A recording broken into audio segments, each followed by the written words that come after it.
L'Église a caché un chapitre secret qui contredit tout le christianisme. Cela a été décidé il y a plus de 1700 ans, et on ne vous l'a jamais dit. Aujourd'hui, tandis que vous m'écoutez, des millions de personnes à travers le monde vivent encore une version modifiée de la vérité. Une version soigneusement façonnée par un groupe d'hommes puissants qui se sont réunis en secret et ont décidé quelle part de Dieu vous connaîtriez et quelle part vous enterreriez à jamais. Ce que vous découvrez aujourd'hui peut changer à jamais votre vision de Dieu, de la foi et de tout ce que vous croyez du christianisme. Car il existe un chapitre secret caché depuis des siècles qui contredit totalement tout ce que vous avez appris. Un chapitre que l'Église a préféré effacer de l'histoire plutôt que de le laisser tomber entre vos mains. Vous êtes-vous déjà demandé pourquoi il y a tant de contradictions dans les Écritures? Pourquoi certains enseignements de Jésus semblent-ils incomplets ou tronqués? Pourquoi avez-vous le sentiment que quelque chose ne correspond pas tout à fait à la doctrine officielle? Ce n'est pas une coïncidence. C'est le résultat d'une manipulation historique si profonde qu'elle a changé le cours de l'humanité. Imaginez un instant que tout ce que vous savez de Jésus, de ses enseignements les plus profonds, du véritable message d'amour et de liberté spirituelle qu'il est venu apporter au monde, ait été filtré, édité et modifié par des intérêts politiques et religieux. Imaginez que ces paroles, des évangiles entiers, des révélations divines, aient été délibérément exclues de la Bible parce qu'ils menaçaient le pouvoir de ceux qui contrôlaient le récit religieux. Ce n'est pas de l'imagination. C'est exactement ce qui s'est passé. Et aujourd'hui, vous allez découvrir la vérité qu'ils ont cachée pendant 17 siècles, une vérité si puissante qu'elle a changé le destin de millions d'âmes, y compris peut-être le vôtre. Il ne s'agit pas d'une simple vidéo sur la religion. C'est le moment où le rideau se lève et où l'on découvre pour la première fois ce qui s'est réellement passé au premier siècle du christianisme. Lorsqu'un empereur romain décida quelle version de Dieu survivrait et laquelle disparaîtrait. Lorsqu'un conseil d'hommes s'arrogea le droit divin de déterminer ce qui était sacré et ce qui était hérétique. Mais il y a quelque chose d'encore plus troublant. Ces textes cachés, ces évangiles interdits, non seulement existent encore, mais ont été découverts, traduits, étudiés. Et ce qu'ils révèlent sur les véritables enseignements de Jésus est si révolutionnaire qu'il remet en question tous les dogmes, tous les rituels, toutes les structures de pouvoir que l'Église a bâties sur leur absence. Préparez-vous pour un voyage qui ébranlera les fondements de tout ce que vous pensiez savoir. Car après avoir regardé cette vidéo, vous ne regarderez plus jamais la religion du même œil. La graine du vrai doute, celui qui libère et non qui condamne, aura été plantée dans votre cœur, et avec elle, la possibilité d'une connexion directe avec le divin, sans intermédiaire, temple ou autorités humaines pour vous dire comment aimer Dieu. La vérité sur le point d'être révélée ne met pas en danger votre foi. Elle met en danger ceux qui profitent de votre ignorance spirituelle. Avez-vous aussi eu l'impression que quelque chose ne collait pas dans ce qu'on vous a enseigné? Ce sentiment étrange lorsqu'on entend certains passages bibliques et qu'une résistance intérieure se manifeste. Comme si votre âme savait qu'il manquait quelque chose d'important. Comme si les pièces du puzzle spirituel ne s'emboîtaient pas parfaitement. Vous n'êtes pas seul. Des milliers de personnes à travers le monde s'éveillent comme vous. Elles ressentent la même inquiétude, la même soif de vérité qui va au-delà des réponses préfabriquées qu'on nous donnait enfant. Leur questionnement n'est pas motivé par la rébellion, mais par un amour sincère pour la vérité divine. Peut-être avez-vous grandi en entendant dire de ne pas poser de questions. Cette foi consistait à croire sans poser de questions. Ce doute était un péché. Mais il y a une différence énorme entre un doute destructeur et une recherche sincère de la vérité. Jésus lui-même a dit « Cherchez et vous trouverez ». Il n'a pas dit « Croyez aveuglément ce que les autres vous disent de chercher ». Peut-être avez-vous un jour senti que votre relation avec Dieu pouvait être plus directe, plus intime, plus authentique, que vous n'aviez pas besoin de tant d'intermédiaires, de tant de règles, de tant de peurs pour vous connecter au sacré. Cette intuition n'était pas erronée. En fait, elle correspondait parfaitement aux enseignements originels cachés. Il y a quelque chose de profondément apaisant à découvrir, que vos doutes spirituels les plus sincères ne vous éloignent pas de Dieu, mais vous rapprochent plutôt de la vérité qu'il a sincèrement voulu partager avec vous. Que votre désir d'une spiritualité plus authentique n'est pas un échec dans votre foi, mais un appel de votre âme vers la pleine révélation. Pendant des années, beaucoup d'entre nous ont porté une culpabilité spirituelle qui n'était pas la nôtre. On nous a dit que nous étions des pécheurs indignes, que nous avions besoin d'un salut extérieur, que nous étions petits et insignifiants face à la grandeur divine. Mais, et si tout cela faisait partie d'un système de contrôle? Et si les paroles originelles de Jésus parlèrent de notre grandeur spirituelle, de notre connexion directe au divin, de notre capacité innée à expérimenter le royaume des cieux, ici et maintenant? Les textes que vous étudierez aujourd'hui révèlent un Jésus venu non pas pour créer une religion, mais pour libérer l'humanité de toute religion organisée.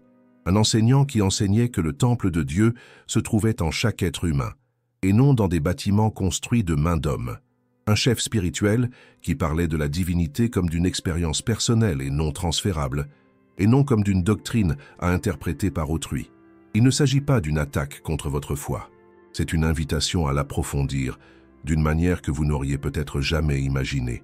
C'est la découverte que votre quête spirituelle la plus sincère était pleinement justifiée, qu'il existait des raisons historiques concrètes pour lesquelles quelque chose ne correspondait pas à ce que vous aviez appris. Je sais que cela peut être bouleversant.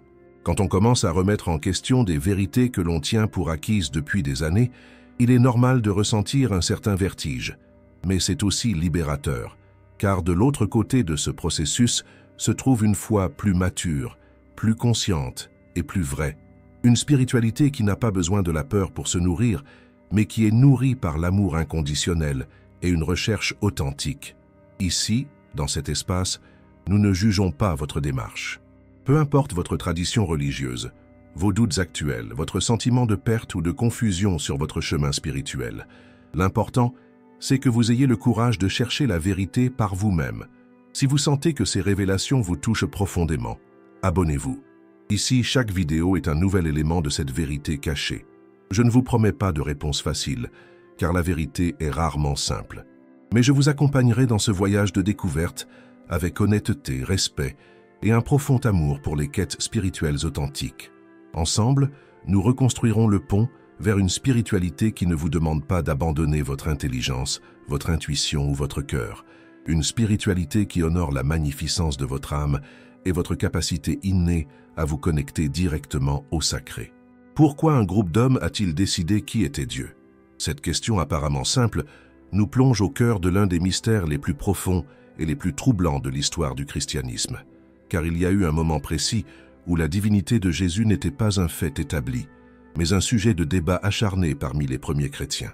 Durant les 300 premières années qui ont suivi la mort de Jésus, des dizaines de communautés chrétiennes différentes ont existé, chacune avec ses propres écritures, ses propres interprétations des enseignements du Maître, ses propres façons de comprendre la nature divine. Il n'y avait pas de Bible unique, il n'y avait pas de doctrine unique, il n'y avait pas de vérité officielle unique sur l'identité de Jésus ou sur ce qu'il était venu enseigner. Qui leur a donné le droit d'effacer d'autres évangiles? C'est la question à laquelle l'histoire officielle préfère ne pas répondre, car admettre qu'il y a eu une sélection consciente, délibérée et politiquement motivée des textes qui survivraient et de ceux qui disparaîtraient, revient à reconnaître que la Bible que nous connaissons aujourd'hui n'est pas la parole de Dieu intégrale, mais plutôt une version modifiée pour la commodité humaine. Imaginez un évangile dans lequel Jésus parlerait explicitement de la réincarnation, où il expliquerait que chaque âme a de multiples possibilités de croissance spirituelle au fil de ses différentes vies, où il enseignerait que le karma, la loi spirituelle de cause à effet, est fondamental pour comprendre la justice divine.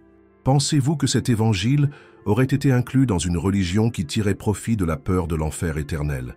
Imaginez des textes où Jésus révélait que chaque être humain a un accès direct à la divinité, sans prêtre, rituel ou institution religieuse comme intermédiaire, où il expliquait des techniques spécifiques de méditation et de connexion mystique que chacun pouvait pratiquer dans l'intimité de son foyer.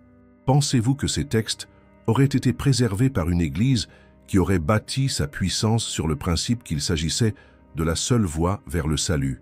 Il y avait des évangiles dans lesquels Marie-Madeleine apparaissait non pas comme une prostituée repentie, mais comme la disciple la plus avancée de Jésus, celle qui comprenait le mieux ses enseignements ésotériques, celle qu'il avait choisie pour continuer à transmettre les mystères les plus profonds de la tradition. Pensez-vous que ces textes auraient survécu dans une culture exigeant des femmes qu'elles se soumettent à l'autorité masculine. Des écritures parlaient du gnosticisme chrétien, où la connaissance directe de Dieu était plus importante que la foi aveugle, où il était enseigné que chacun pouvait faire l'expérience de révélation divine personnelle sans besoin de validation extérieure, où l'illumination spirituelle était présentée comme le but naturel de chaque être humain, et non comme un privilège réservé à quelques saints exceptionnels. Aujourd'hui, nous allons parler du chapitre que l'Église a préféré enfouir dans le temps, mais que l'archéologie et les découvertes historiques ont réussi à sauver de l'oubli. Nous allons nous plonger dans les évangiles apocryphes, les conciles secrets et les décisions politiques qui ont façonné la doctrine chrétienne officielle au IVe siècle. Il ne s'agit pas d'une fantastique histoire de complot. C'est une histoire documentée, avec des dates, des noms, des lieux et des conséquences vérifiables par quiconque souhaite enquêter. C'est l'histoire de la transformation du christianisme primitif, diversifié et mystique, en une religion institutionnelle et uniforme, contrôlée par le pouvoir politique de l'Empire romain. Mais c'est aussi l'histoire de la survie de ces textes interdits, cachés dans des grottes, des bibliothèques secrètes, des manuscrits copiés clandestinement par des moines rebelles qui refusaient la censure de la vérité intégrale. C'est l'histoire de la façon dont, au XXIe siècle, nous avons accès aux enseignements de Jésus, délibérément cachés pendant 17 siècles.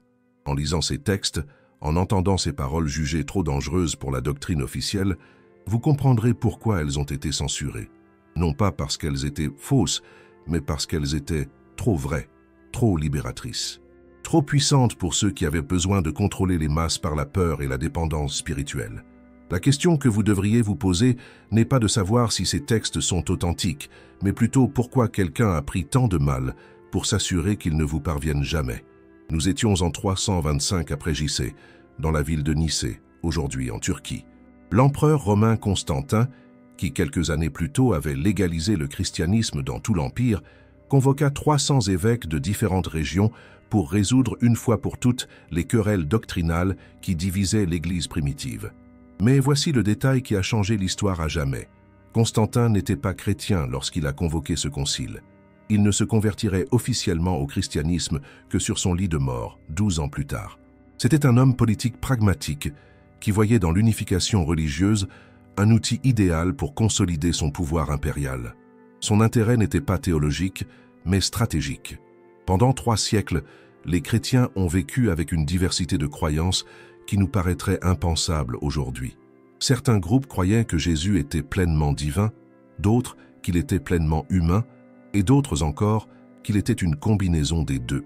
Certains suivaient les évangiles que nous connaissons aujourd'hui, d'autres s'appuyaient sur des textes complètement différents. Certains pratiquaient des rituels élaborés, d'autres encore préféraient la méditation silencieuse et la connexion directe avec le divin.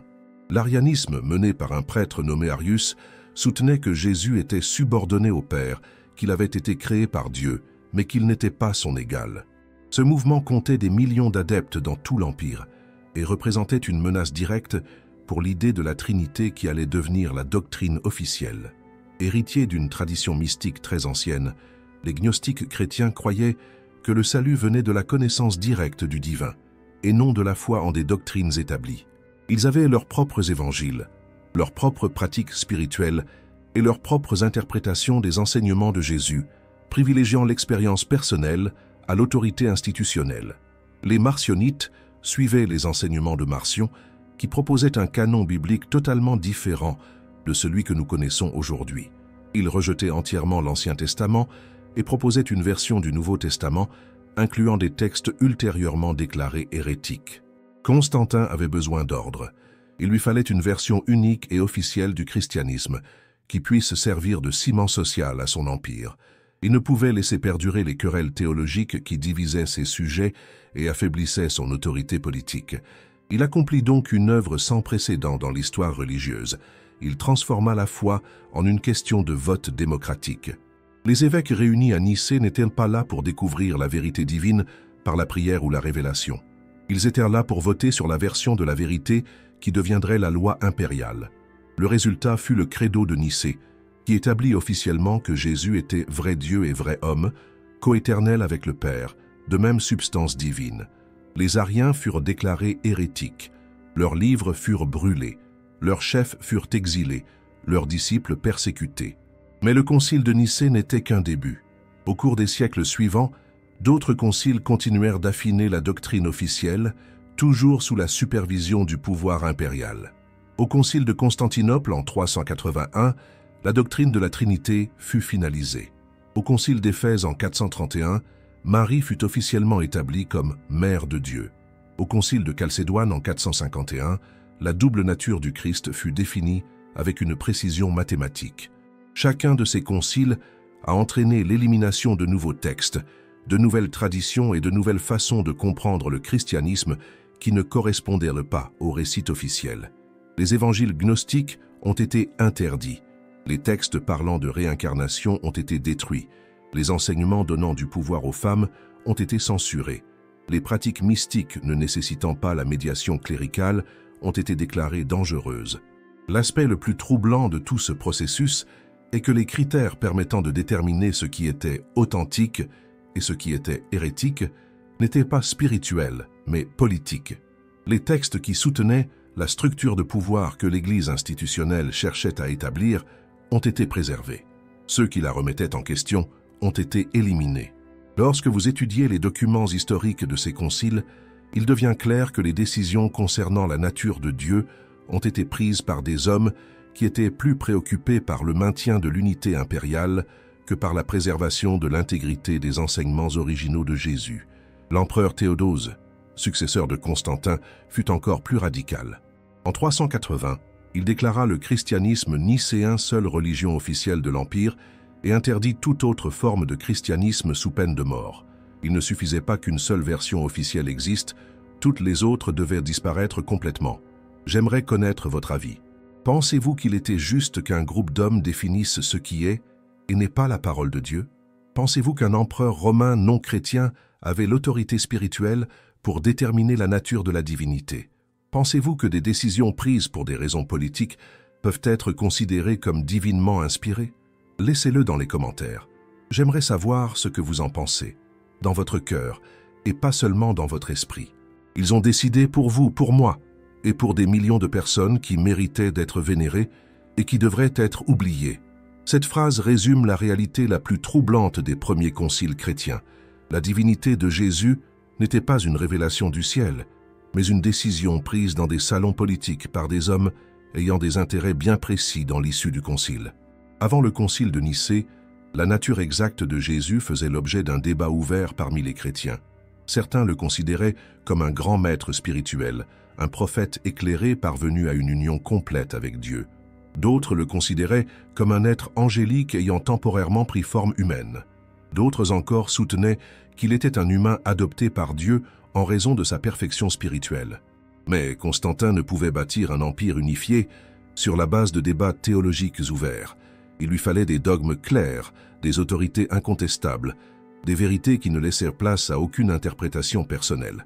Il transforma donc ce qui avait été une quête spirituelle collective en une série de décrets impériaux ayant force de loi. Le processus était tellement manipulé qu'il est effrayant de l'étudier en détail. Constantin ne s'est pas contenté de convoquer les évêques. Il a également pris en charge leurs frais de voyage, les a hébergés dans ses palais, leur a offert de somptueux banquets et leur a clairement fait part de ses attentes envers le concile. Ce n'était pas vraiment un environnement propice à une inspiration divine indépendante. Nombre des évêques qui votèrent pour la divinité absolue de Jésus ne le firent pas par conviction théologique, mais par opportunisme politique. Ils savaient que s'opposer aux souhaits de l'empereur signifiait l'exil, la perte de leur pouvoir et la persécution de leur communauté. L'inspiration du Saint-Esprit, qui était censée guider ces décisions, était fortement influencée par des considérations purement terrestres. Arius, chef du mouvement qui remettait en question la divinité absolue de Jésus, fut exilé immédiatement après le concile. Ses livres furent brûlés publiquement. Ses disciples furent persécutés avec la même férocité que les chrétiens avaient été persécutés par les empereurs païens. La différence était que cette fois, la persécution était menée au nom du christianisme correct contre le christianisme hérétique. Mais ce processus est encore plus troublant. Les critères utilisés pour déterminer quels textes étaient inspirés de Dieu et lesquels étaient l'œuvre du diable n'avaient rien à voir avec leur ancienneté, leur proximité avec les événements originaux ou leur cohérence avec les enseignements connus de Jésus. Le critère fondamental était de savoir s'il soutenait ou remettait en question la structure de pouvoir que l'Église institutionnelle souhaitait établir.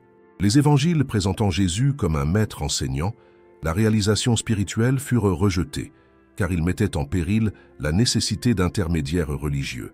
Les textes évoquant l'égalité spirituelle entre hommes et femmes furent censurés, car ils contredisaient les structures patriarcales que l'Église cherchait à préserver. Les enseignements sur l'expérience directe du divin furent interdits, car ils rendaient inutile l'autorité cléricale. Constantin ne s'est pas limité à une définition doctrinale. Il a également établi la structure hiérarchique qui allait faire du christianisme une religion de contrôle plutôt qu'une religion de libération. Il a créé la fonction de pape comme autorité suprême, instauré le système des évêchés territoriaux, institué le célibat clérical et transformé ce qui était une communauté égalitaire de chercheurs spirituels en une pyramide de pouvoir dont il était le chef. Il en résulta que, pour la première fois dans l'histoire, une religion fut consciemment conçue comme un outil de contrôle social. Les empereurs romains avaient tenté pendant des siècles de créer une religion unificatrice pour leur empire, mais avaient échoué, car ils avaient tenté d'imposer des dieux étrangers à des populations ayant leur propre tradition. Constantin eut la brillante idée de prendre une religion qui comptait déjà des millions d'adeptes et de la modifier pour servir ses desseins impériaux. La transformation fut si complète que le christianisme post-nicéen aurait été méconnaissable pour les premiers disciples de Jésus. Là où ils avaient vu un maître qui enseignait une connexion directe avec Dieu, régnait désormais un système exigeant la médiation cléricale. Là où ils avaient connu une spiritualité égalitaire, régnaient désormais des hiérarchies rigides. Là où ils avaient trouvé la libération de la peur religieuse, régnaient désormais les doctrines de l'enfer et de la damnation éternelle. Les évêques qui participèrent à ces conciles n'étaient pas mauvais. Nombre d'entre eux croyaient sincèrement servir Dieu. Mais ils le servaient dans un système politique qui avait prédéterminé les réponses acceptables aux questions théologiques fondamentales. Leur inspiration divine s'exerçait dans des limites très précises fixées par le pouvoir impérial. Lorsque vous lisez les documents historiques sur la manière dont ces décisions ont été prises, lorsque vous étudiez les pressions politiques qui ont influencé chaque vote, lorsque vous analysez les conséquences pratiques de chaque définition doctrinale, il devient clair que ce qui était présenté comme une révélation divine était, en réalité, une ingénierie sociale appliquée à la religion. La question qui se pose est dévastatrice. Si la nature de Dieu a été décidée par un vote dans un conseil politique, quelle part de ce que nous considérons comme la vérité religieuse est basée sur une révélation authentique et quelle part est le produit de la manipulation humaine? De quoi avaient-ils si peur qu'ils ont dû se taire pendant des siècles? Cette question nous plonge au cœur des évangiles apocryphes. Ces textes délibérément exclus du canon biblique, non pas parce qu'ils étaient faux, mais parce qu'ils étaient trop vrais pour les intérêts de ceux qui bâtissaient le pouvoir religieux institutionnel. L'évangile de Thomas, découvert en 1945 à Nag Hammadi, en Égypte, contient 114 paroles attribuées directement à Jésus. Nombre de ces paroles ne figurent dans aucun des évangiles canoniques, et leur contenu est révolutionnaire. Jésus y parle de la divinité inhérente à chaque être humain. Celui qui boit à ma bouche deviendra semblable à moi, et je serai semblable à eux, et des choses cachées leur seront révélées. Pouvez-vous imaginer à quel point l'histoire du christianisme aurait changé si ce message avait fait partie de la doctrine officielle? Au lieu d'enseigner que les êtres humains sont des pécheurs indignes, ayant besoin d'un salut extérieur, il aurait enseigné que chacun a un accès direct à la même conscience divine que Jésus a manifestée. L'évangile de Marie-Madeleine présente une perspective totalement différente sur le rôle des femmes dans les enseignements originaux. Marie n'y est pas une pécheresse repentante, mais la disciple la plus avancée, celle à qui Jésus a confié les mystères les plus profonds de la tradition spirituelle. Pierre, jaloux de la relation privilégiée entre Jésus et Marie, s'interroge. A-t-il parlé en secret à une femme avant nous? Et Marie répond en expliquant des visions et des enseignements que les disciples masculins n'avaient pas reçus. Cet évangile fut censuré car il menaçait directement la structure patriarcale dont l'Église institutionnelle avait besoin pour maintenir le contrôle. Une religion où les femmes jouissaient d'une autorité spirituelle égale ou supérieure à celle des hommes était incompatible avec les structures sociales de l'Empire romain. L'évangile de Philippe contient des enseignements sur la nature du sacrement du mariage qui auraient révolutionné la compréhension chrétienne de la sexualité et de l'union mystique. Il décrit la relation entre Jésus et Marie-Madeleine comme un modèle de l'union sacrée entre les principes masculins et féminins de la divinité. Mais le plus troublant est peut-être l'évangile de Judas, qui présente la trahison non pas comme un acte maléfique, mais comme un sacrifice conscient consenti par Judas à la demande de Jésus. « Tu les surpasseras tous, dit Jésus à Judas, car tu sacrifieras l'homme qui me revêt. » Cette perspective aurait complètement bouleversé le récit victime-bourreau devenu central dans la doctrine officielle. Les textes gnostiques vont encore plus loin. Dans l'évangile de la vérité, il est enseigné que l'erreur fondamentale de l'humanité réside dans l'ignorance de sa propre nature divine.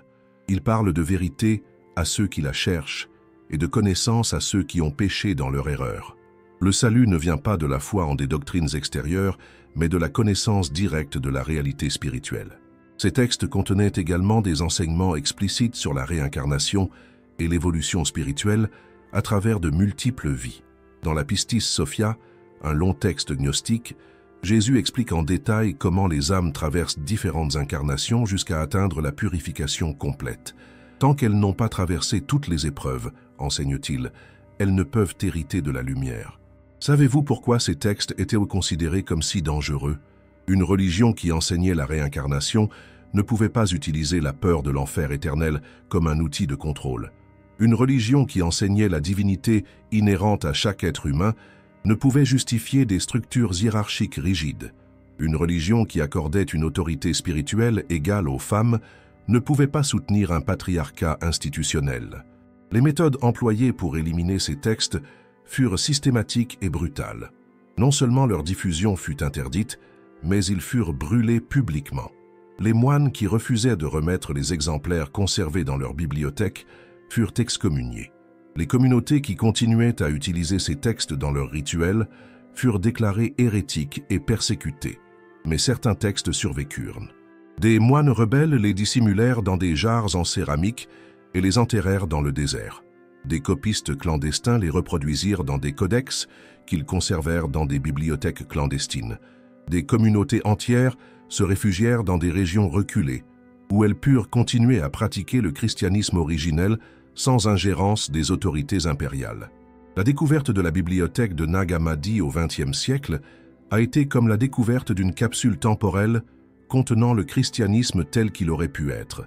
52 textes complets, perdus depuis 1600 ans, préservés par le sable du désert égyptien.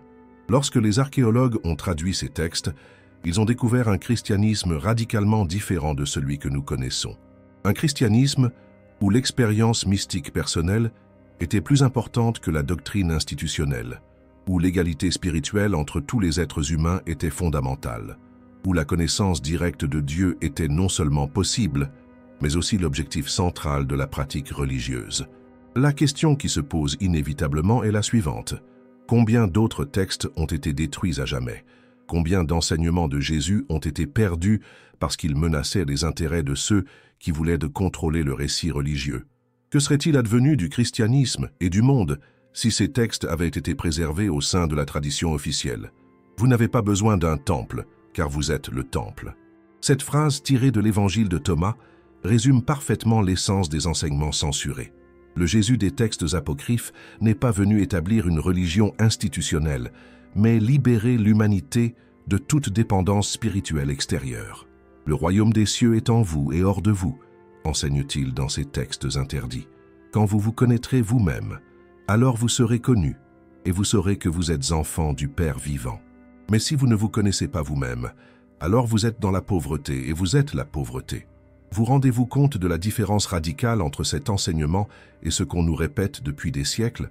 Au lieu de nous enseigner que nous sommes des pécheurs indignes, ayant besoin d'un salut extérieur, Jésus nous enseignait que nous sommes des expressions directes de la divinité, capables de faire l'expérience du royaume des cieux ici et maintenant, dans cette vie, grâce à une profonde connaissance de soi. Dans l'évangile de Philippe, Jésus explique « Ceux qui disent qu'ils mourront d'abord et qu'ils ressusciteront ensuite se trompent.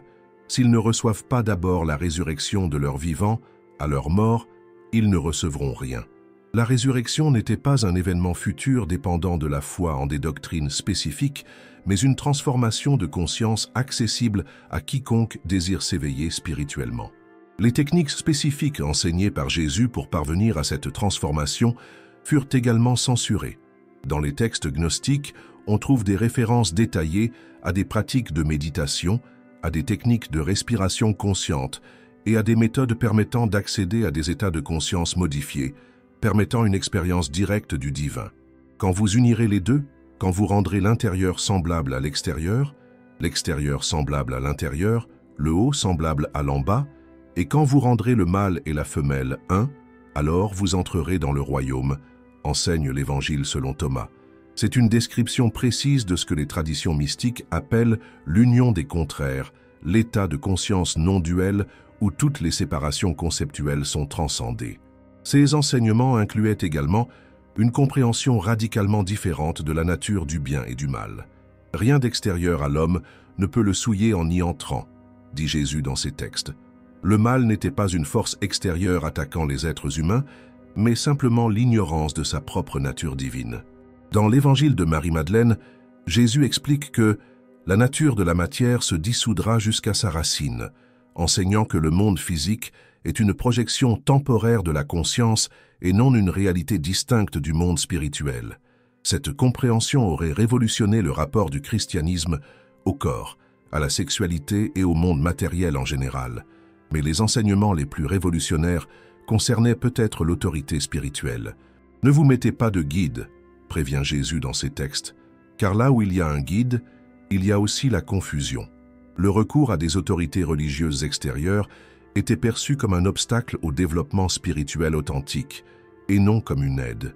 Celui qui cherche trouvera, et celui qui trouve sera troublé, et celui qui est troublé sera étonné, et il régnera sur tous, enseigne l'Évangile de Thomas.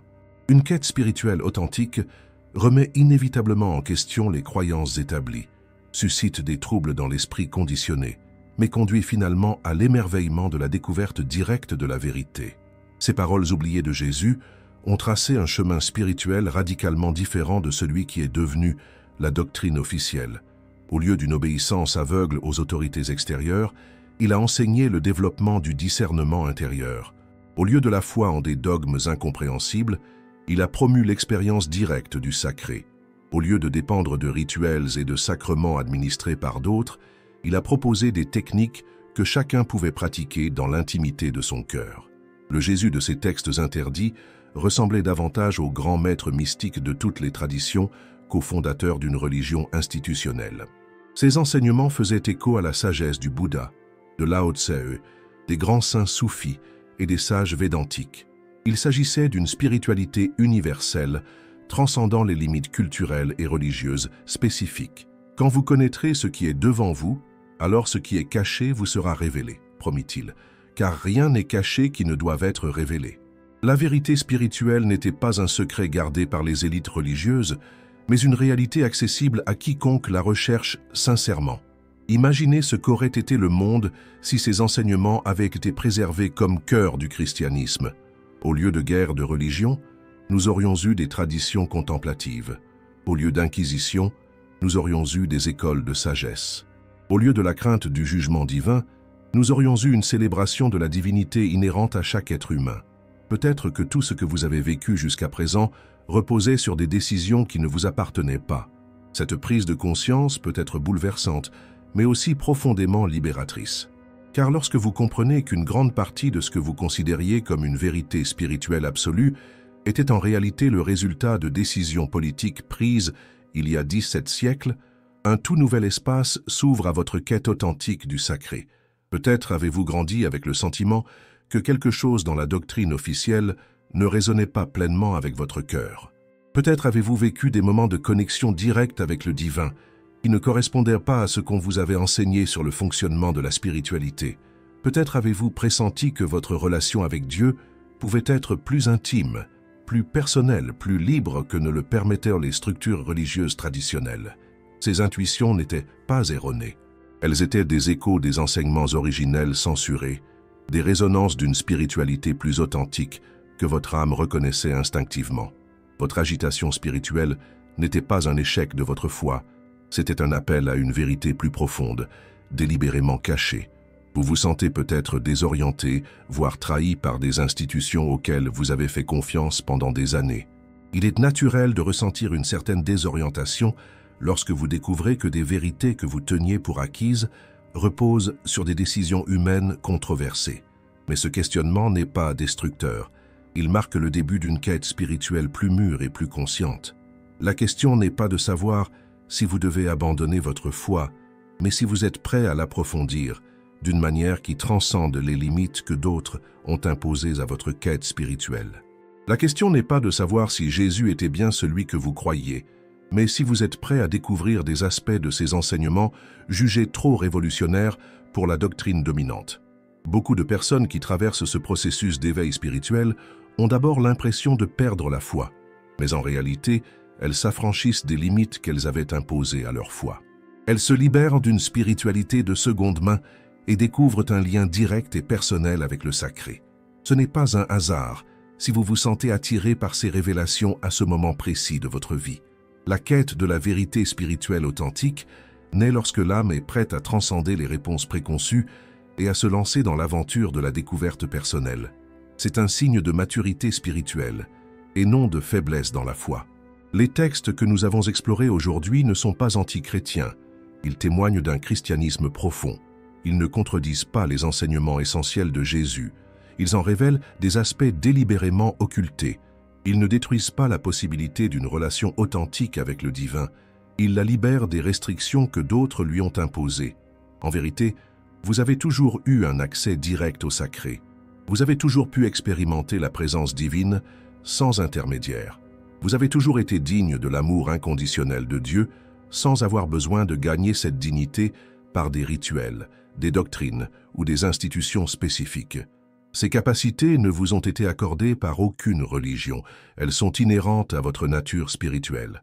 Ce qui a changé aujourd'hui, ce n'est pas votre capacité à vous connecter au divin, mais votre compréhension que cette capacité ne vous a jamais vraiment été retirée. Elle a simplement été obscurcie par des siècles de conditionnements religieux qui vous ont appris à chercher à l'extérieur ce qui était toujours en vous. Le chemin à suivre ne vous oblige pas à rejeter tout ce que vous avez appris sur la spiritualité.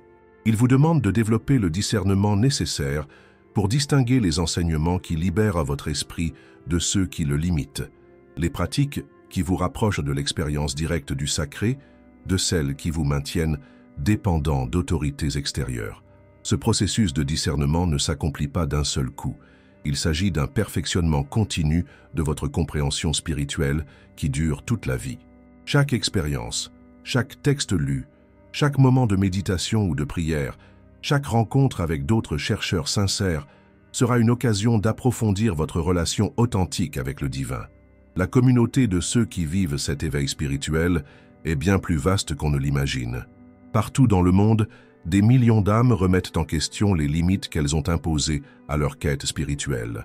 Elles redécouvrent la possibilité d'une foi qui ne nécessite pas de renoncer à l'intelligence, à l'intuition ou à l'expérience personnelle. D'où regardez-vous cette vidéo? Notez-le ci-dessous. Je veux ressentir la portée de cette vérité. Je veux savoir que vous n'êtes pas seul dans cette quête, que nous sommes une communauté mondiale de chercheurs qui se libèrent simultanément des limites que d'autres ont imposées à notre relation au sacré. Vous ne pouvez pas revenir en arrière. La vérité a touché votre âme. Une fois que vous aurez compris qu'une grande partie de ce que vous considériez comme une vérité spirituelle immuable était le résultat de décisions politiques controversées, vous ne pourrez plus retourner à une ignorance confortable. Une fois que vous aurez eu un aperçu de votre capacité innée à vous connecter directement au divin, vous ne pourrez plus prétendre avoir besoin d'intermédiaires pour accéder au sacré. Cet éveil n'est pas une perte, c'est un immense gain. Vous n'avez pas perdu votre foi, mais les limites que d'autres lui imposaient. Vous n'avez pas perdu votre lien avec Jésus, mais vous avez découvert des aspects de ses enseignements qui étaient délibérément cachés. Vous n'avez pas perdu votre spiritualité, mais vous l'avez libérée de restrictions artificielles qui n'étaient pas censées exister. Mais cette libération s'accompagne aussi d'une responsabilité. Vous ne pouvez plus blâmer les autres pour votre croissance spirituelle. Vous ne pouvez plus vous attendre à ce que des autorités extérieures vous disent quoi penser, quoi ressentir ou comment vous relier au divin. Un éveil spirituel authentique exige que vous preniez pleinement en charge votre quête de vérité. Cela peut être intimidant au début. Pendant des siècles, on nous a enseigné que la dépendance spirituelle était une vertu, que remettre en question les autorités religieuses était dangereux, que se fier à notre expérience directe du sacré était arrogant. Mais ces enseignements étaient conçus pour nous maintenir petits, dociles et faciles à contrôler. La vérité est exactement l'inverse. Jésus est venu enseigner que chaque être humain a un accès direct à la même conscience divine qu'il a manifestée. Il n'est pas venu créer une religion d'adeptes dépendants, mais plutôt une humanité d'êtres éveillés, capables d'expérimenter par eux-mêmes la réalité du sacré. Vous accomplirez des œuvres plus grandes que celles-ci, promit-il. Il ne parlait pas de miracles physiques exceptionnels réservés à quelques saints. Il parlait du potentiel spirituel inhérent à chaque âme humaine pour transcender les limites de l'ego et expérimenter la réalité à travers la conscience divine. Ensemble, nous reconstruisons la foi qui nous a été arrachée. Nous n'inventons pas une nouvelle religion. Nous redécouvrons la spiritualité originelle qui a été censurée. Nous ne nous rebellons pas contre Dieu. Nous nous libérons des distorsions humaines qui ont obscurci la vérité divine. Cette reconstruction n'est pas un projet intellectuel. Il ne s'agit pas simplement d'étudier des textes anciens ou d'analyser des décisions historiques. C'est un processus de transformation personnelle qui exige courage, honnêteté et engagement envers la vérité, aussi inconfortable soit-il. Chaque fois que vous privilégiez l'expérience directe à la doctrine de seconde main, vous contribuez à cette reconstruction. Chaque fois que vous faites davantage confiance à votre intuition spirituelle qu'aux autorités extérieures, vous ajoutez une pierre au temple intérieur que nous construisons collectivement. Chaque fois que vous pratiquez une spiritualité qui libère, plutôt que de contrôler, vous participez à cette révolution silencieuse de la conscience. Il n'est pas nécessaire d'annoncer cet éveil à tout le monde. Nul besoin de convaincre les autres, ni de s'engager dans des débats théologiques épuisants. Une transformation authentique rayonne naturellement de la paix intérieure vers le monde extérieur. Lorsque vous vivez une connexion authentique au sacré, les autres ressentent cette authenticité sans avoir besoin d'explications. Le chemin à suivre exige de la patience envers soi-même. Vous connaîtrez des moments de doute, des périodes où la simple certitude des croyances incontestées vous manquera. Vous rencontrerez la résistance de personnes qui se sentent menacées par votre croissance spirituelle. Vous découvrirez que certaines relations ne résistent pas à votre authenticité retrouvée. Tout cela fait partie intégrante du processus d'éveil. Ne le prenez pas comme un signe que vous êtes sur la mauvaise voie, mais plutôt comme la confirmation que vous progressez réellement. Les papillons ne peuvent redevenir des chenilles, même s'ils auraient été en sécurité dans leur cocon. Votre quête spirituelle devient désormais une aventure de découverte permanente. Chaque jour peut vous apporter de nouvelles compréhensions, de nouvelles expériences du sacré et de nouvelles dimensions de vérité jusqu'alors cachées. Il n'y a aucune limite artificielle à votre capacité d'approfondissement ni à l'authenticité de votre connexion au divin. Les textes apocryphes que vous avez découverts aujourd'hui ne sont qu'un début. Dans chaque culture, des traditions mystiques préservent des aspects de la sagesse spirituelle originelle. Des pratiques contemplatives peuvent vous conduire à des expériences directes de ce que Jésus appelait le royaume des cieux. Des communautés de chercheurs sincères peuvent vous accompagner dans ce voyage sans juger vos progrès. Mais surtout, vous avez en vous tout ce dont vous avez besoin pour cette quête. La même conscience divine qui s'est manifestée en Jésus est à votre disposition ici et maintenant. Non pas comme une promesse future conditionnée à votre bonne conduite, mais comme une réalité présente que vous pouvez expérimenter dans la mesure où vous êtes prêt à vous y éveiller. Le monde a besoin de personnes qui vivent de cette authenticité spirituelle. Il a besoin d'êtres humains qui ne dépendent pas d'autorités extérieures pour leur connexion au sacré. Il a besoin d'individus capables de rayonner la paix, l'amour et la sagesse, non pas parce qu'ils ont suivi des préceptes religieux, mais parce qu'ils ont découvert la divinité inhérente à leur propre nature. Vous faites partie de cette nouvelle génération de chercheurs spirituels qui libèrent l'humanité de siècles de manipulations religieuses. Abonnez-vous car dans la prochaine vidéo, je vais vous révéler ce qui est arrivé aux évangiles qui parlèrent de la réincarnation, texte que l'Église a complètement effacé. Regardez, c'est déjà sur votre écran. Mais avant de partir, j'aimerais que vous compreniez quelque chose de fondamental à propos de ce que nous venons de découvrir ensemble. Ce que nous partageons aujourd'hui n'est pas une information que l'on trouve partout. Il ne s'agit pas de théories du complot sans fondement historique. Il s'agit de documents réels, de décisions vérifiables, de textes authentiques étudiés par les plus grands chercheurs du monde depuis des décennies. La différence est que ces informations sont généralement conservées dans les cercles universitaires, hors de portée du citoyen ordinaire, pourtant en droit de connaître la vérité sur son propre héritage spirituel. Chaque vidéo que je publie sur cette chaîne est le fruit de plusieurs mois de recherches approfondies. Je lis des documents en langues anciennes, consulte des sources primaires et vérifie chaque affirmation historique à l'aide de multiples références savantes. Ce contenu ne peut être créé rapidement ou superficiellement. C'est un travail d'amour pour la vérité qui exige un dévouement total. C'est pourquoi votre abonnement ne se résume pas à un simple clic. C'est votre vote de confiance envers un projet qui s'engage à révéler l'histoire complète de votre tradition spirituelle, sans censure, manipulation, ni agenda politique ou religieux. C'est votre façon de garantir que ces révélations continuent à atteindre davantage de personnes qui, comme vous, estiment mériter de connaître toute la vérité. Mais il y a plus urgent encore. Les forces qui ont caché ces informations pendant 17 siècles n'ont pas disparu. Les algorithmes des plateformes exercent une pression constante pour censurer, discréditer ou tout simplement ignorer ce type de contenu. Votre abonnement et votre engagement sont notre seule véritable protection contre ces tentatives de nous réduire au silence. En vous abonnant, en commentant et en partageant ces vidéos, vous contribuez activement à préserver des informations que d'autres préfèrent garder secrètes.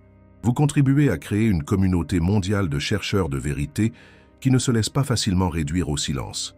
La prochaine vidéo approfondira des révélations qui remettront en question tout ce que vous pensiez savoir sur la vie après la mort. Nous explorerons des textes spécifiques où Jésus parle explicitement des vies antérieures, du voyage de l'âme à travers de multiples incarnations et de la véritable nature du karma spirituel. Saviez-vous qu'au 1er siècle du christianisme, la réincarnation était une doctrine largement acceptée? Saviez-vous que des conciles spécifiques se sont attachés à éliminer cet enseignement car il menaçait le contrôle économique exercé par l'Église par crainte de l'enfer éternel? Saviez-vous qu'il existe des évangiles entiers détaillant des conversations où Jésus explique le processus d'évolution de l'âme à travers plusieurs vies? Ces textes étaient considérés comme si dangereux qu'ils furent non seulement interdits, mais aussi activement persécutés et détruits, avec une férocité surpassant même la persécution des premiers chrétiens par l'Empire romain, car une religion qui enseignait la réincarnation ne pouvait maintenir les gens dans la peur constante du jugement dernier. Une doctrine qui expliquait la justice divine par de multiples possibilités de croissance ne pouvait justifier le commerce des indulgences ni l'extorsion spirituelle. Mais certains de ces textes ont survécu. Et ce qu'ils révèlent des enseignements originels de Jésus changera à jamais votre compréhension du but de l'existence humaine, de la nature de la justice divine et des véritables raisons pour lesquelles nous éprouvons souffrance et joie dans cette vie. Je ne peux pas vous donner tous les détails ici, car il serait impossible de rendre justice à la profondeur de cette révélation en quelques minutes seulement. Nous avons besoin d'une vidéo complète pour explorer les implications de ce que signifie pour Jésus l'enseignement explicite sur les vies passées et futures. Nous avons besoin de temps pour analyser pourquoi cet enseignement a été considéré comme si menaçant qu'il a dû être complètement supprimé du christianisme officiel. Votre abonnement vous garantit de recevoir ces informations dès qu'elles sont prêtes. Mais surtout, il vous assure de faire partie d'une communauté qui s'emploie activement à reconstruire la compréhension spirituelle authentique, volée à l'humanité il y a des siècles. Veuillez activer les notifications, car ces vidéos sont parfois soumises à des restrictions algorithmiques, précisément en raison des vérités qu'elles révèlent. Je ne veux pas que vous manquiez ces révélations à cause de problèmes techniques indépendants de ma volonté. Dans les commentaires, dites-moi ce qui vous a le plus marqué dans notre découverte d'aujourd'hui. Était-ce d'apprendre que la divinité de Jésus était déterminée par un vote politique?